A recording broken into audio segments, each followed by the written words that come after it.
Si tu as cliqué sur cette vidéo, c'est parce que tu veux exploser tes triceps. Alors c'est parti. Premièrement, je vais me présenter. Donc moi c'est Axel, j'ai 25 ans. Ça fait plus de 7 ans que je pratique le body et j'ai fait mes premières compétitions. J'ai déjà formé plus d'une trentaine de personnes qui m'ont fait confiance en déperte de poids, prise de masse, recomposition corporelle. Et tu pourrais très bien faire partie des prochains.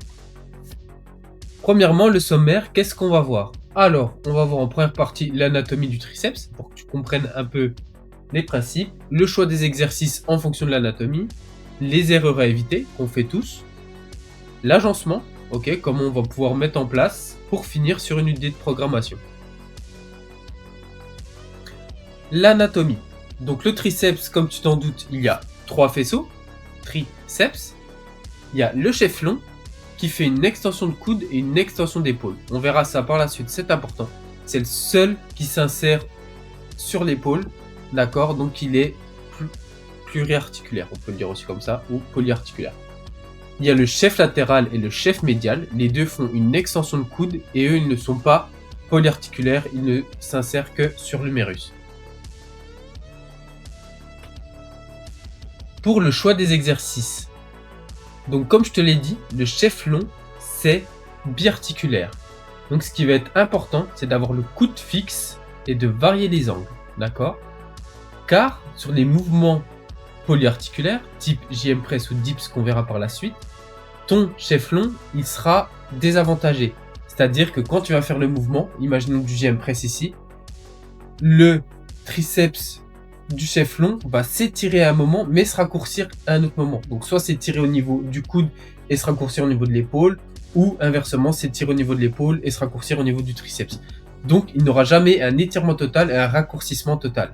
Donc c'est pour ça que c'est pas le plus intéressant les exercices polyarticulaires pour le chef long. Dès que le coude sera fixe, le chef long va travailler au maximum.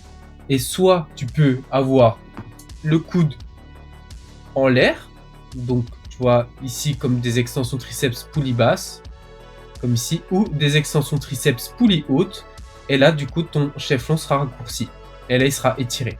Donc faut pas penser que sur le triceps au-dessus de la tête, on travaille plus son chef long. Il travaille tout en temps sur les deux, juste il y en a un, il est en position raccourcie et l'autre en position étirée, donc c'est bien de les travailler sur ces deux positions. Ensuite le chef latéral et médial, eux sont monoarticulaires, et pour les focaliser, on pourra faire du coup justement des mouvements de JM press ou de dips que je t'ai mis ici. Donc là il y a le JM press, c'est celui-là, c'est un peu comme du guillotine, et les dips ici en focus triceps. D'accord? Voilà les deux exercices qui vont pouvoir défaire le chef long et surtout focaliser le latéral et médial. Et ensuite les deux chefs, on ne pourra pas les isoler l'un de l'autre. Si tu me fais ces 3 types de mouvements, donc un mouvement polyarticulaire et 2 mouvements de coude fixe, imaginons coude derrière la tête et coude le long du corps, tu auras déjà un maximum de panels pour ta programmation. Les erreurs à éviter, donc pour les triceps, il n'y en a pas énormément, mais elles sont importantes. On a forcément celui qui revient le plus, les amplitudes réduites. Donc ne pas finir le mouvement, imaginons sur des extensions triceps, tu viens pas raccourcir au maximum, donc tu tends pas les bras. Et même chose quand tu remontes ici, tu viens t'arrêter là et tu rapproches pas tes mains au niveau de tes épaules et on perd beaucoup d'étirement. Ça pourrait être ça aussi sur le JM press, etc. Pas venir complètement finir. Donc on perd beaucoup d'amplitude, ce qui est très important pour l'hypertrophie. Ensuite, on a avoir les coudes ouverts du coup sur les mouvements de presse. Donc imaginons sur des dips, tu viens ouvrir tes coudes là. Et le JM press, même chose. Quand tu viens pousser, tu écartes les coudes. Et là, on va perdre énormément de tension au niveau du triceps, car au final on vient faire un mouvement d'écarté, on va rapprocher, donc on va faire une adduction, et cette adduction au final ça va être un mouvement de pec, car ça va être ton pectoral qui va faire une adduction d'humérus.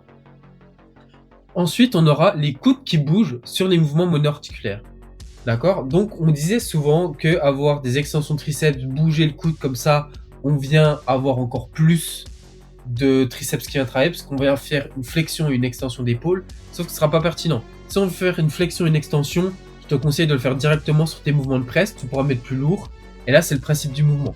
Car là, bouger, on va perdre énormément de tension sur ton chef long.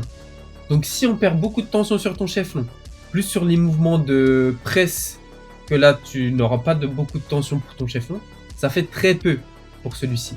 Donc c'est pour ça que je te conseille de garder le coude fixe, au moins on est sûr que le facteur limitant sera ton triceps aussi.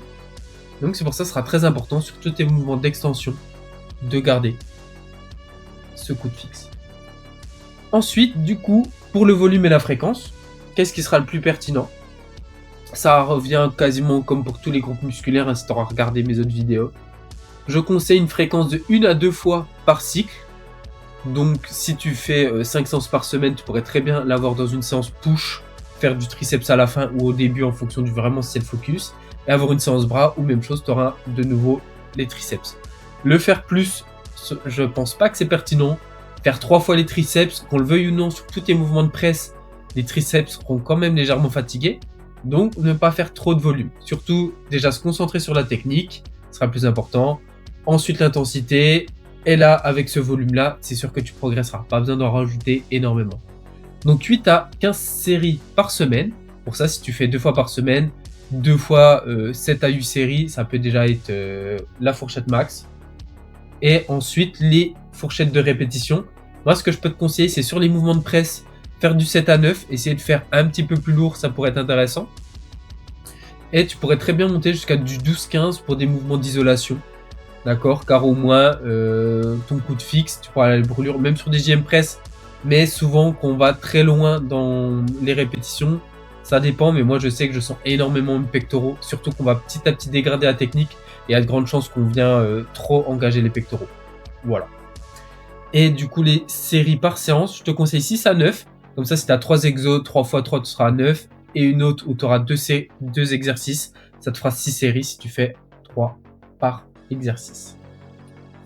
Ensuite, pour le programme, moi, c'est un programme assez basique que je t'ai donné, mais au moins, tu auras tous les panels, ce qui sera le plus intéressant pour l'hypertrophie.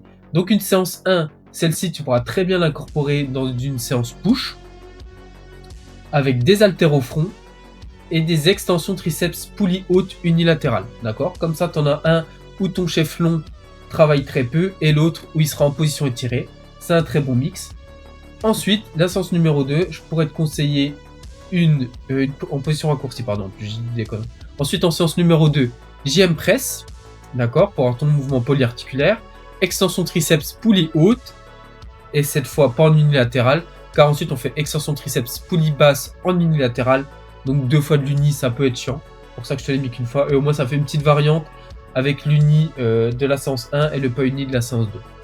Donc voilà pour ce programme, c'est assez simple, mais au moins tu as 2 mouvements de poulie haute, un mouvement de poulie basse, un mouvement avec moins d'étirement avec l'haltère au front et un mouvement polyarticulaire. Au moins tu as vraiment tous les panels.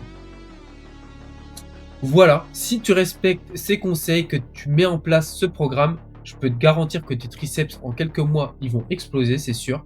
Du moins, tu vas voir une vraie amélioration. Si tu veux d'autres conseils, je te laisse prendre rendez-vous dans ma bio, car j'ai mis en place des consultations gratuites si tu viens directement sur mon YouTube. Donc je te laisse y aller.